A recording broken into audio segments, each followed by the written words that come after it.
بسم الله الرحمن الرحيم. وقال تعالى: الذي خلق الموت والحياة ليبلوكم أيكم أحسن عملا وهو العزيز الغفور.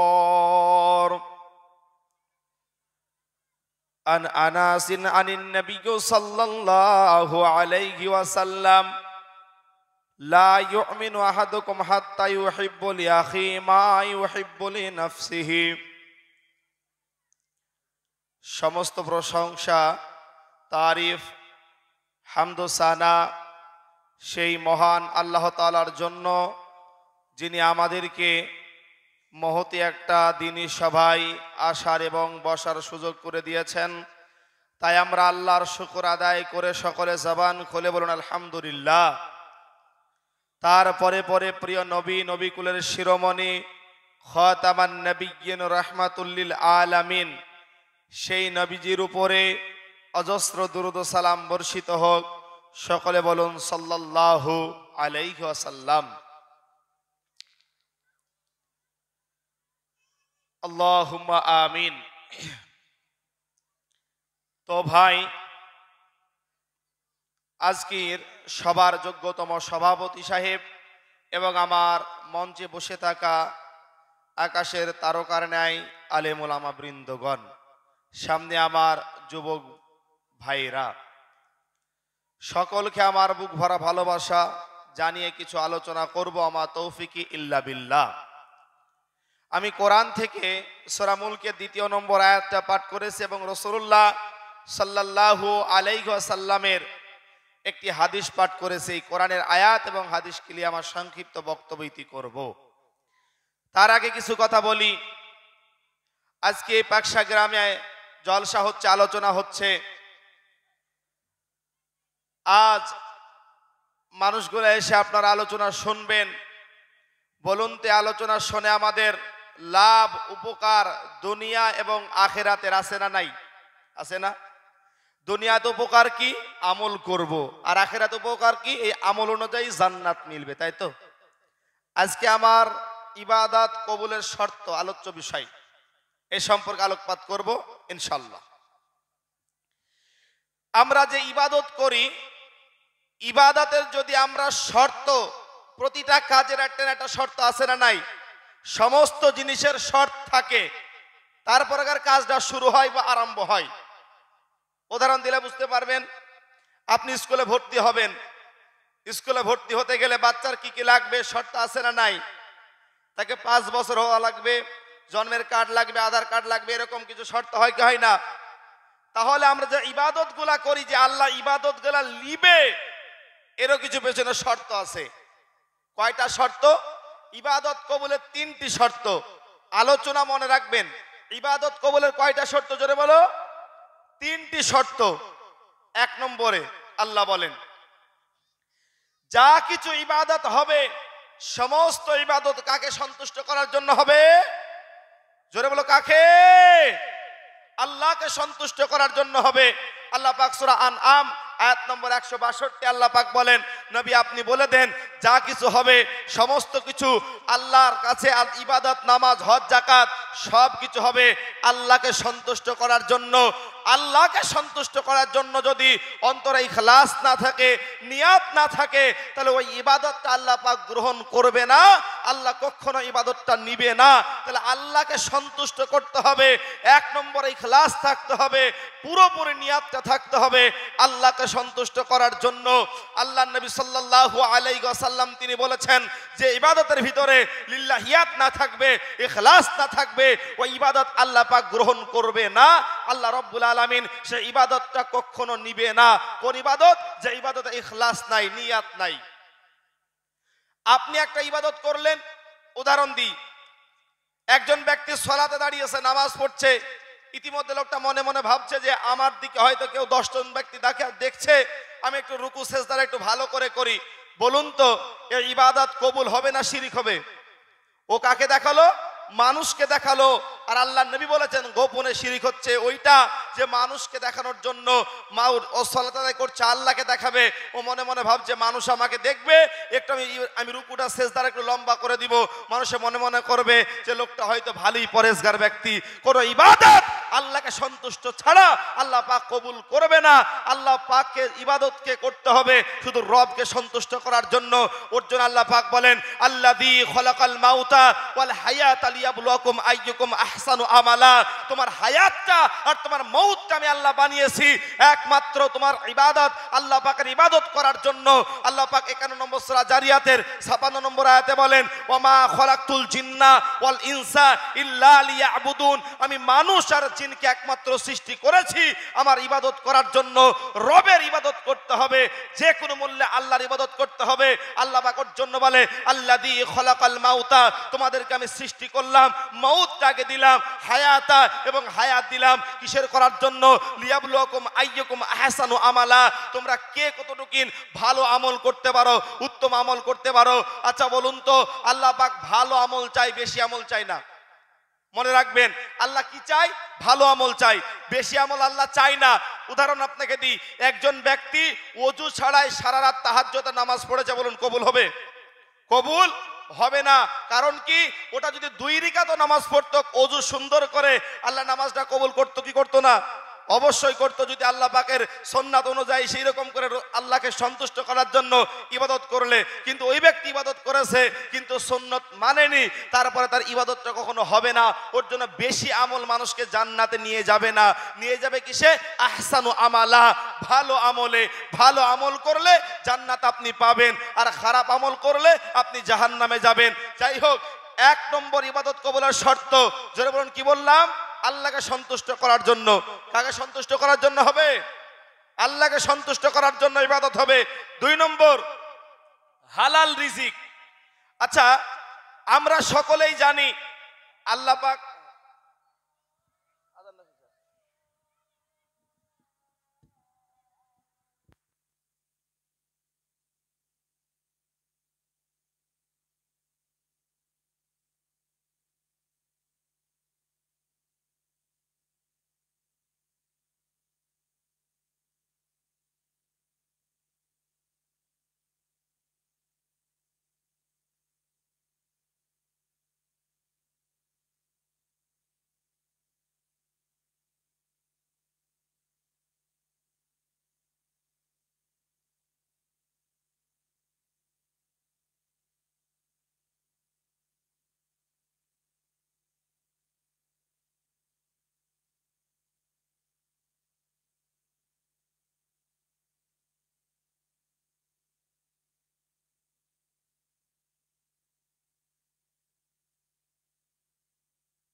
তো যাই হোক, তাহলে আমরা যে শুনছিলাম ইবাদত কবুলের শর্ত, প্রথম শর্তের নাম কি বললাম? হালাল, এই আল্লাহকে সন্তুষ্ট করার প্রথম শর্ত কি? আল্লাহকে সন্তুষ্ট করার। দ্বিতীয় নম্বর শর্ত কি বললাম? হালাল রিজিক। হালাল রিজিক, আল্লাহ বলেন আমি আল্লাহ পবিত্র, আর পবিত্র ছাড়া কোনো জিনিস আল্লাহ পছন্দ করে না, গ্রহণ করে না। যদি আপনার রিজিকটা হারাম ঢুকে যায়, আল্লাহর কসম আপনার ইবাদত কবুল হবে না, আপনার ইবাদত আল্লাহ পাক গ্রহণ করবে না। অনেক মানুষে বলে ভাই আমি ইবাদত করি, সালাত আদায় করি, তবে আমার সালাতে মন বসে না। আমি নামাজ পড়ি বটে, কিন্তু আমার এই হৃদয়টা নামাজের সঙ্গে আমার থাকে না। আমি নামাজে আসি, যাই নামাজে, আমার অন্তরটা বাহিরে আছে, ঘোরাফরি করে। কেন এরকমটা হয়? শয়তানে ওয়াসওয়াসা দেয়। তারপরে ইবাদত না কবুল। দ্বিতীয় নম্বর শর্ত হলো যে আপনার ভিতরে যে হালাল রিজিক ভক্ষণ করতে হবে। হালাল ছাড়া আল্লাহ কখনো কিছু গ্রহণ করবে না। সাহাবাদের আদর্শ কেমন ছিল? আপনাকে একটা হাদিস শোনাই। আল্লাহ নবী সাল্লাল্লাহু আলাইহি ওয়াসাল্লামের বিশিষ্ট একজন সাহাবা, নাম হলো হযরত আবু বকর রাদিয়াল্লাহু আনহু। হযরত আবু বকর রাদিয়াল্লাহু আনহুর একটা গোলাম ছিলেন, যে গোলামটা হযরত আবু বকর সিদ্দিক রাদিয়াল্লাহু আনহুর, তিনি কি করতেন? খাবার নিয়ে এসে দিতেন, তিনি খেতেন। ইতিমধ্যে একদিন হযরত আবু বকর সিদ্দিককে খাবার এনে দিয়েছে। দেওয়ার পর আবু বকর সিদ্দিক সেটা খেয়েছে। তারপরে এবারে গোলামটা বলছে, ও আবু বকর, আমি তোমাকে যে খাবারটা এনে দিলাম, এই খাবারটা কোথায় থেকে এনে দিলাম? আপনি আমাকে প্রশ্ন করলেন না কেন? আবু বকর বলেন, তুমি বলো তো এই খাবারটা তুমি কোথায় থেকে এনেছো? তখন ওই ব্যক্তি বলে যে, শোনো আবু বকর, আমি জাহিলিয়াতের জামানাতে গণক দেখার আমি হাত দেখে কাজ করতাম, এই অনুযায়ী কি তোমার এই টাকাটা ইনকাম করে এনেছি, অতএব আমি সেই ওই টাকা দিয়ে খাবার এনেছি। আবু বকর বলেন, এইটা কোনো ইমানদারের ভিতরে যেতে পারে না। নিজের আঙ্গুলটা বুকের এই ললির ভিতরে পড়ে ভূমি করে ফেলে দিলেন। এটা যে সাহাবাদের ইমান। আমার আপনার ইমান কত দূর? ওর জন্য কোরআন বলেছে ইমান আনতে হবে কার উপরে? আমিনু কামা আমানান নাস। ইমান আনো ওই রকম যে ইমান সাহাবায়ে কেরাম এনেছিল, যে ইমান সাহাবারা ইমানের জন্য নিজের জীবন দিয়ে দিয়েছে, নিজের যৌবনটা দিয়ে দিয়েছে, টাকা সয় সম্পত্তি ইমানের জন্য দিয়ে দিয়েছে। কেন তারা দিয়েছে? সেই ইমানটা কি ছিল? তাদের ইমানটা কত মজবুত ছিল। আল্লাহর নবী সাল্লাল্লাহু আলাইহি ওয়াসাল্লামের কাছে হযরত খাব্বাব রাদিয়াল্লাহু আনহু এসে আল্লাহর নবীর সামনে এসে বলেন, আল্লাহর নবীকে এসে বলে, আল্লাহর নবী, এতটা আমাদের উপরে নির্যাতন চলছে, নিপীড়ন চলছে, আপনি কি একবার আল্লাহর কাছে দোয়া করতে পারেন না? আমার নবী বলছেন, খাব্বাব শোনো, তুমি এই অত্যাচারে, এই মাত্র সামান্য একটু অত্যাচারের জন্য নিজেকে ভেঙে পড়েছো। শোনো শোনো, পূর্ববর্তী জামানায় যারা ঈমান এনেছিল, এই মানুষগুলা ওদের লোহার চিরুনি দিয়ে গায়ের গোশতগুলোকে টেনে ছিঁড়ে ফেলা হতো, তারপরেও তারা ঈমান থেকে যাররা পরিমাণ হটেনি। ওর জন্য আল্লাহ বলেছেন, আমিনু কামা আমানান নাস। ঈমান আনো ওই রকম যে ঈমান সাহাবাগণ এনেছিল, যে ঈমান সাহাবাগণ এনেছিল, ঈমান আনতে হবে ওই রকম। সাহাবাদের ভিতরে আদর্শ ছিল, যেখানে হারামের সন্দেহ থাকবে ওইখানে তারা যেত না। আজকে মুসলমান সমাজে হারাম হালাল লুটে পুটে তারা ইনকাম করছে, কোনটা হারাম কোনটা হালাল এই জ্ঞান মানুষের কাছ থেকে উঠে গেছে, জ্ঞান মানুষের কাছে নাই। ওর জন্য বলছিলাম ইবাদত কবুল হওয়ার দ্বিতীয় নম্বর শর্ত হলো হালাল ইবাদত। হালাল ছাড়া আল্লাহ পাক কোনো কিছু কবুল করে না। আল্লাহর নবী একটা হাদিসে বর্ণনা তিনি বলেন, কোন একজন সাহাবা সফর করতেছিল, কোন একজন ব্যক্তি সফর করতেছিল, করতে করতে বিরাট বিপদে পড়ে গেছে। বিপদে পড়ার সময় আল্লাহর কাছে দোয়া করতেছে। আল্লাহর নবী বলেন, ওই ব্যক্তির দোয়া আল্লাহ কবুল করবে না, কারণ ও যেটা খেয়েছে সেটা হারাম, যেটা পান করেছে সেটা হারাম, যেটা পড়েছে সেটা হারাম। আল্লাহ পাক বলেন, যার হারাম জিনিস আছে আমি ওটা গ্রহণ করি না। নবীজি বললেন, ওই ব্যক্তির দোয়া আল্লাহ কবুল করবে না, কারণ আর সমস্ত কিছু হারাম। অতএব হারাম ভক্ষণ করে ইবাদত করলে আল্লাহ পাক ইবাদত কবুল করবে না। ভাই, আপনি ইবাদত করছেন, আপনি কত কষ্ট করে রাত জেগে জেগে ইবাদত করতেছেন, আর আপনার মুখে আছে বিড়ি, আপনার মুখে আছে খৈনি, আপনার মুখে আছে তামাক জাতীয় জিনিস, মদ পান করছেন, আর আপনি মনে মনে করছেন যে আল্লাহ ইবাদত কবুল করবে। কখনো নয়। আপনার ইবাদত চেয়ে আল্লাহ পাক বলেননি যে আপনার ইবাদত করে আল্লাহ উদ্ধার হবে, তা না। আপনি ইবাদত করলে আপনার নেকি হবে, আপনি জাহান্নাম থেকে বাঁচতে পারবেন। আপনি ইবাদত করবেন, আপনার নেকি, আপনি জাহান্নাম জাহান্নাম থেকে বাঁচবেন। আপনি যদি ইবাদত না করেন আল্লাহর কিছু যায় আসে না, আপনি জাহান্নামে যাবেন। যে ভালো কাজ করে সে নিজের জন্যই করে, যে খারাপ কাজ করে সে নিজের জন্যই করে, সে নিজে জাহান্নামে নিজে পৌঁছে যাবে। আর যে ব্যক্তি ভালো কাজ করবে ওই ব্যক্তি একদিন জান্নাতে পৌঁছে যাবে। বলছিলাম ইবাদত কবুলের দ্বিতীয় শর্ত হলো আপনাকে হালাল রিজিক খেতে হবে, আপনাকে হালাল খাদ্য ভক্ষণ করতে হবে, নইলে ইবাদত আল্লাহ কবুল করবে না। 3 নম্বর শর্ত, রাসূলুল্লাহ সাল্লাল্লাহু আলাইহি ওয়াসাল্লামের তরিকা অনুযায়ী ইবাদত করতে হবে। আল্লাহর নবীর তরিকা ছাড়া, রাসূলুল্লাহর নিয়ম ছাড়া আল্লাহ পাক কোনো ইবাদত গ্রহণ করবে না। আল্লাহর নবীর ইবাদত যদি আপনি রাসূলুল্লাহর তরিকা যদি একটু বাদ দিয়ে দেন, নিজের তরিকা ঢুকে দেন, নিজের যদি মত পথ যদি আপনি ধরে আল্লাহকে পেতে চান, আল্লাহকে কখনো পাবেন না। আল্লাহকে পেতে হলে, আল্লাহকে যদি আপনি পেতে চান তাহলে আল্লাহকে আপনি রাসূলুল্লাহ যে পদ্ধতি দিয়ে গেছে সেই পদ্ধতি অনুযায়ী, ওর জন্য মহান আল্লাহ কোরআনুল কারীমের ভিতরে সূরা আল ইমরান আয়াত নম্বর 31 আল্লাহ পাক বলেন, কুল ইন কুনতুম তুহিব্বুন আল্লাহ ফাত্তাবিউনি ইউহিব্বুকুমুল্লাহ। হে নবী আপনি বলে দেন যদি আল্লাহকে পেতে চাই, আল্লাহর ভালোবাসা পেতে চাই, ওরা যেন আপনাকে অনুসরণ করে ভালোবাসে। আমি আল্লাহ বললাম আপনাকে যদি মহব্বত করে অনুসরণ করে তাহলে ওদের বান্দার জীবনের গুনাহগুলো আমি আল্লাহ ক্ষমা করে দিব। শুধু তাই নয়, আমি আল্লাহ ওই ব্যক্তিকে দুনিয়া আখিরাতে 2 জায়গাতে কল্যাণ দিব। জোরে বলো সুবহানাল্লাহ। তাহলে আল্লাহকে পেতে গেলে নবীকে অনুসরণ করা লাগবে। সূরা হাশরের ভিতরে আল্লাহ পাক বলেছেন, ওমা তাকুমুর রাসূলু, আমার নবী যেটা দিয়েছে সেটা তোমরা নাও, আর আমার নবী যেটা বাদ দিতে বলেছে ওটা তোমরা বাদ দাও। অতএব জান্নাতে যাবে কে? যে নবীকে মানে। আল্লাহর নবী বলেছেন, এই ইহুদি খ্রিস্টানের দলেরা, ইহুদিরা 71 ফিরকায় বিভক্ত হয়েছে, খ্রিস্টানরা 72 ফিরকায় দলে বিভক্ত হয়ে গিয়েছে। নবীজি বলেন আমার উম্মত, আমি উম্মতে মুহাম্মাদি, এই উম্মত তারা 73 দলে বিভক্ত হয়ে যাবে, তারা 73 দলে ভাগ হয়ে যাবে। সাহাবারা জিজ্ঞেস করল, আল্লাহর নবী কোন দলটা জান্নাতে যাবে? নবীজি বলেছেন একটা দল জান্নাতে যাবে, ইল্লা বিল্লাতান ওয়াহিদাতা, একটা দল যাবে জান্নাতে। সাহাবারা জিজ্ঞেস করলো, ইলা ইয়া রাসূলুল্লাহ সেই দলটা কে? আপনি আমাদের পরিচয়টা বলুন। আল্লাহর নবী কোন দলের নাম করলেন না, কোন জাতির নাম করলেন না, কোন গোষ্ঠীর নাম করলেন না। নবীজি বলেছেন মা আনা আলাইহি ওয়া সাহবিহি, আমি এবং আমার সাহাবা যে রাস্তায় আছে ওইটা হলো আমার জান্নাতের রাস্তা। জোরে বলো সুবহানাল্লাহ। তাহলে জান্নাতে যাবে কে? যারা নবীকে অনুসরণ করে চলবে। নবীর তরিকা বাদ দিয়ে আপনার ইবাদত কখনো আল্লাহ গ্রহণযোগ্য করবে না। আল্লাহর নবী বলেন মান আমিলা আমিন লাইসা আলাইহি আমরুনা ফাহুয়া রাদ, যে ব্যক্তি এমন আমল করবে যেটা কখনো যেটা আমার শরীয়তে নাই ওটা গ্রহণযোগ্য হবে না। আল্লাহর নবী বলেছেন যদি কোনো মানুষ কোনো বিদআত করে, কুল্লু বিদআতিন দালালা, সমস্ত বিদআত হচ্ছে পথভ্রষ্ট, আর প্রত্যেকটা বিদআতের স্থান হলো জাহান্নাম। অতএব নবীজির তরিকা ছাড়া আপনি জান্নাত পেতে পারেন না। আল্লাহর নবী তরিকা ছাড়া, আল্লাহর নবীর নিয়ম ছাড়া আপনার ইবাদত 1 ইঞ্চি কবুল হবে না।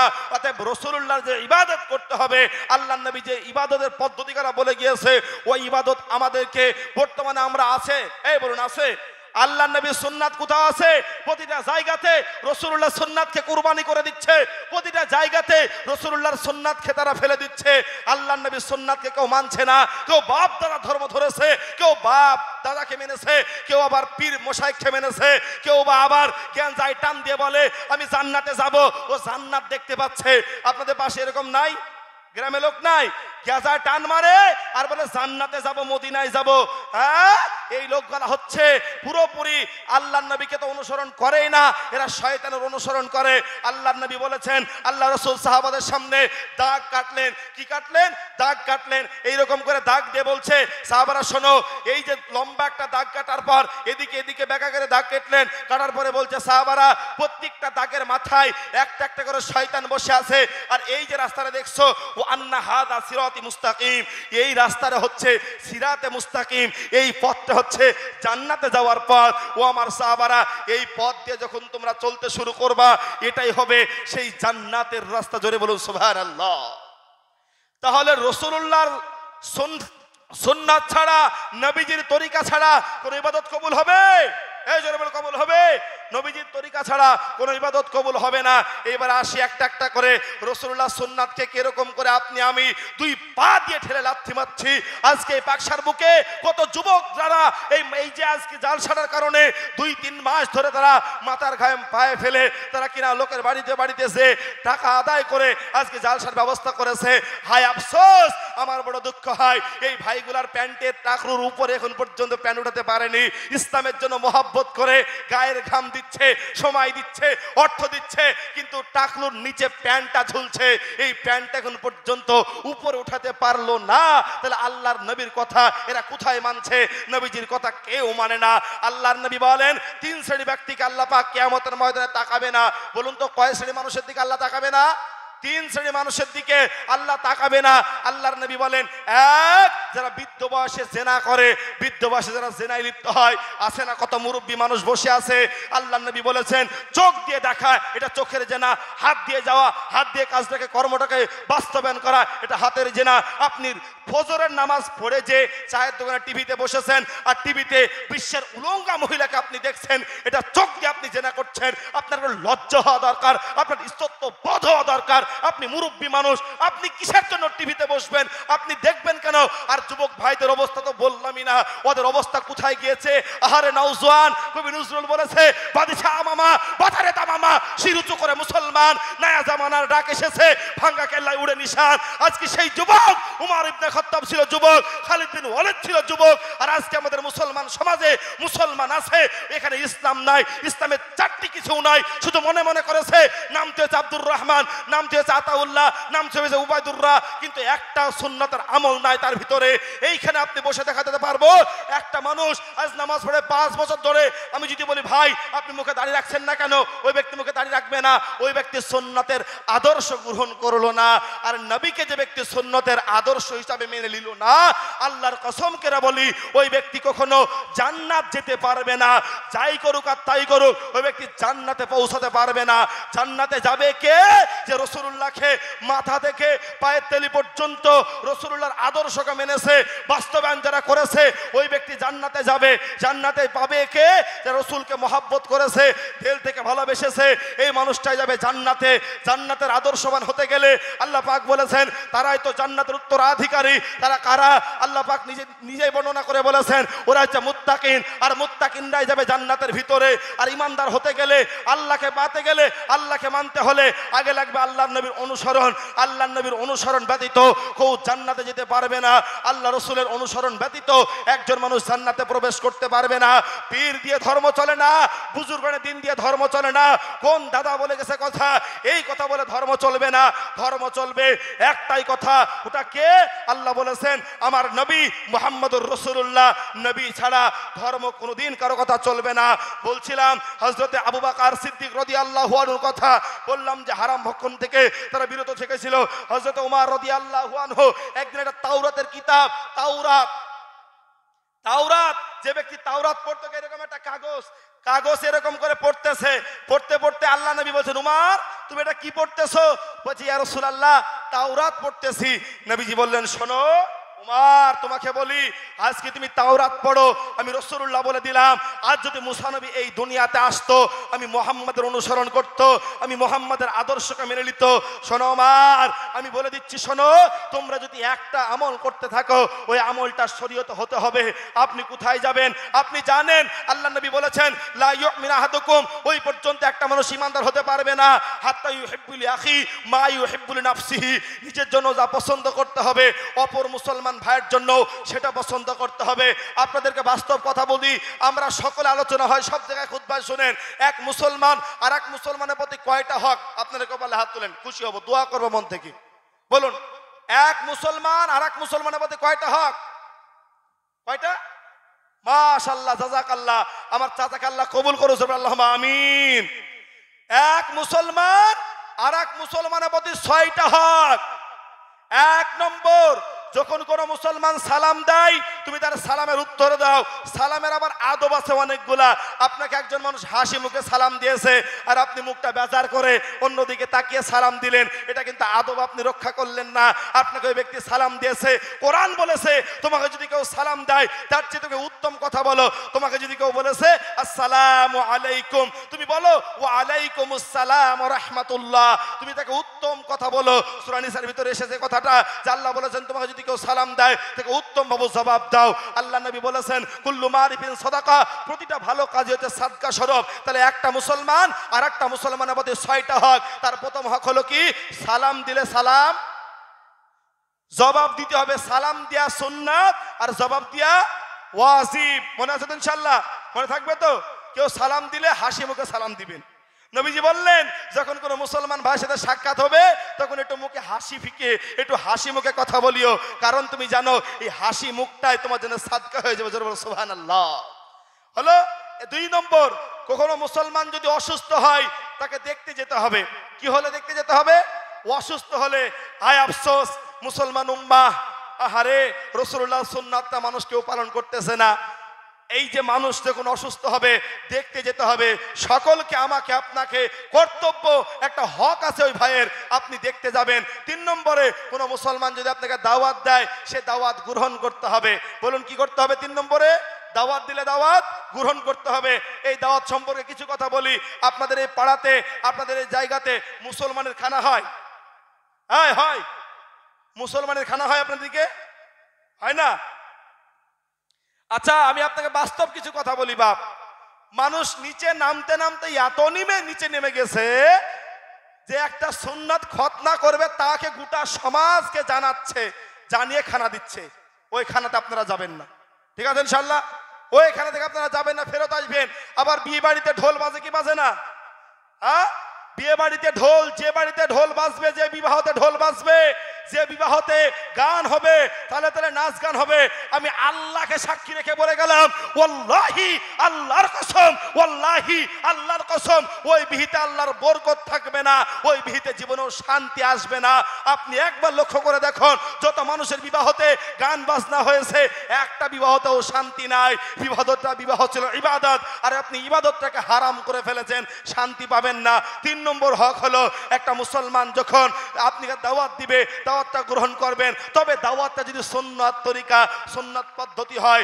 আপনাকে 4 নম্বরে বোঝায় যদি কোনো মুসলমান হাসি তোলে তাহলে হাসির জবাব দিতে হবে। আপনারা জানেন বিষয়টা? আচ্ছা হাসি তুললে হাসির জবাব দিতে হবে কি হবে না? হবে না? আচ্ছা হাসির জবাব কি হবে বলো? ইয়া রাহমাকাল্লাহ, আপনি হাসির জবাব দিবেন। 5 নম্বরে একটা মুসলমান যখন মারা যায় আর জানাজায় শরীক হতে হবে, জানাজাতে যেতে হবে। আল্লাহর নবী বলেছেন একটা মানুষের যখন জানাজার আদায় করবে 1 কিরাত নেকি ওকে মাটি দিবে সমান সমান 2 কিরাত নেকি। কিরাত কাকে বলা হয়? সাহাবারা জিজ্ঞেস করলো। আল্লাহর নবী বললেন একটা কিরাত হলো 1 উহুদের সমপরিমাণ। জোরে বলো সুবহানাল্লাহ। অতএব মুসলমানের হক আদায় করবেন। 6 নম্বরে যেটা নিজের জন্য পছন্দ করবেন অপর ভাইয়ের জন্য তাই পছন্দ করবেন। ইনশাআল্লাহ করবেন তো? জমির আইল কাটতে কাটতে 3 ইঞ্চি আইল হয়। আপনাদেরকে এই লোক মনে হয় নাই, আমাদের ওই সাইডে আছে। জমির আইল কাটতে কাটতে 3 ইঞ্চি করে দিয়েছে। হাঁটবে কোথায়? তো ফসলের ভিতর দিয়ে হাঁটতে হচ্ছে। আপনার এত ছোট মনলে আপনি আবাদ করছেন কেন? আপনার হক আছে মুসলমান ভাইয়ের, আপনি হকটা আদায় করতে হবে আপনাকে। বলছি শুনে রাখুন মুসলমান জাতি, এই সারা জনম এই পেকচির বুকে কম করে প্রতি বছরে জালসা হয়। এই জালসাতে যদি একটা করে মানুষ পরিবর্তন হতো, 10 বছরে 10টা মুসল্লি হতো। না আছে এখানে কোরআন হাদিসের আলোচনা, না আছে হারাম হালালের আলোচনা। আপনাকে আমি সুর দিয়ে ওয়াজ শোনাতে পারবো কিন্তু শোনাবো না, কারণ আপনাকে আমি হাদিস কোরআনের কথা শোনাতে এসেছি। আপনি একটা কথা মেনে নেন, আপনি আমার সব কথা বাদ দিয়ে যদি আপনার বিবেকে একটা কথা মেনে নেয়, আহার এই কথার আলোচনা শুনলাম, আজকের আলোচনা কামিয়াবি, আজকের আলোচনা সার্থক। কেন? আপনি মুসলমান হয়ে একটা কথা মানবেন। একটা কথা আপনাদেরকে ভালো করে মাথায় ব্রেনে ঢুকিয়ে দিব, শুনে রাখুন। যারা ভালো কথা বলবে, মুসলমানের আদর্শ এটাই, যেখানে ভালো কথা হবে, যেখানে ভালো সুন্নতের কথা হবে, গাছের পাতাও যদি লেখা থাকে একটা ভালো কথা, ওই কথাটা তুমি গ্রহণ করবে, ওই কথাটা তুমি গ্রহণ করে নিবে, নিজের দিকে নিয়ে আসবে। তাহলে মুসলমান, আমি আপনি রাসূলুল্লাহ সুন্নাতের আদর্শ জানিনি। আল্লাহ নবী বলেছেন ওযু করতে গেলে, খেতে গেলে একটা আপনি বাথরুমে যাবেন, বলুন তো সুন্নত আছে না নাই? আছে না নাই? 1 গ্লাস পানি পান করবেন, কয়টা সুন্নত লাগে? এক গ্লাস পানি পান করবেন, 6টা সুন্নত লাগে। এক, পানিটা দেখবেন পরিষ্কার আছে কিনা। 2, বসবেন, বসার পরে ওই পানিটাকে 3 নম্বর 3 ঢোকে পান করবেন, 1 ঢোকে খাবেন না, 3 ঢোকে পান করবেন। 4, পানি খাওয়ার আগে বিসমিল্লাহ পড়বেন। 5, ডান হাতে পান করবেন। 6, আলহামদুলিল্লাহ পড়বেন। এই আদর্শগুলো আস্তে আস্তে হবে। আপনাদের সম্মানিত যোগ্যতম খতিব সাহেব খুতবা আলোচনা করে আপনারা শোনেন, বিষয়টা আরো স্পষ্ট হবেন। বলছিলাম সুন্নাত তরিকায়, নবীজির তরিকা ছাড়া কোনো ইবাদত গ্রহণযোগ্য হবে না। তাহলে আল্লাহর নবীর তরিকা অনুযায়ী আমাদেরকে ইবাদত করতে হবে। আল্লাহর নবীর তরিকা বাদ দিয়ে যদি কেউ বেদাত করে, বলুন ইবাদত হবে? ইবাদত কবুল হবে? বিদাত যদি করে তার ইবাদত কবুল হবে না। তাহলে বিদাতকারী সম্পর্কে একটা হাদিস শুনিয়ে দিই। আল্লাহর নবী সাল্লাল্লাহু আলাইহি ওয়াসাল্লাম তিনি বলেছেন, কিয়ামতের ময়দানে রব্বুল আলামিন আল্লাহ পাক ওই ব্যক্তিকে ক্ষমা করবেন না, আল্লাহর নবী তার জন্য সুপারিশ করবে না। কাকে করবে না? আল্লাহ রব্বুল আলামিন ওই ব্যক্তিকে সুপারিশ করবে না যে ব্যক্তি কিনা দুনিয়াতে রাসূলুল্লাহ দ্বীন খেয়ে আল্লাহর নবীর আদর্শকে মানেনি। ওই রাসূলুল্লাহ বলেন ওই ব্যক্তিকে কখনো আল্লাহ পাক ক্ষমা করবে না, এমনকি আল্লাহর নবী তার জন্য শাফায়াত করবে না। হাসরের ময়দানে আল্লাহ পাক একটা জায়গা আছে, যে জায়গাটা হাউজে কাউসার থাকবে। নবীজি বলেন হাউজে কাউসার, আল্লাহ পাক বলেন ইন্না আতাইনাকাল কাউসার, হে নবী আপনাকে আমি আল্লাহ কাউসার দান করেছি। এই কাউসারটা কি? আল্লাহ নবী বলেন দুধের চেয়েও সাদা, মধুর চেয়েও মিষ্টি। একবার যদি কেউ পান করে ওই মাহশরের ময়দান কঠিন জায়গা, সেই জায়গা পুরো তামা হয়ে যাবে, এত রোদ থাকবে, মানুষ নিজের ঘামে নিজে সাঁতার কাটবে। ওই সময় এত তাপ আর আযাব মাথায় লাগবে না। সেই ময়দানটা হবে বড় এক ভয়ঙ্কর ময়দান রে ভাই, বড় কিয়ামতের ময়দান, ভয়ঙ্কর ময়দান। নবীজি বলেন মানুষেরা বলবে ইয়া নফসি ইয়া নফসি, আমার কি হবে, আমার কি হবে। কোরআন বলল ইয়াউমা ইয়াফিরুল মারউ মিন আখি ওয়া উম্মিহি ওয়া আবি ওয়া সাহিবাতিহি ওয়া বানি। আপন নিজের ভাই ভাইকে ছেড়ে পালাবে, নিজের মা তার সন্তানকে ছেড়ে পালাবে, স্বামী তার স্ত্রীকে পরিচয় দিবে না। ইয়াসআলু হামিমুন হামিমা, কেউ কারো পরিচয় হবে না।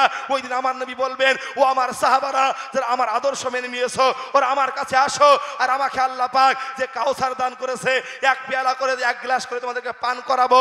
ওই পানটা করার পর নবীজি বলেন এই পান করবে, অত বড় সূর্যের তাপ তার মাথায় লাগবে না, ওই গরমের তাপ তার মাথায় লাগবে না, তাপ তার মাথায় লাগবে না।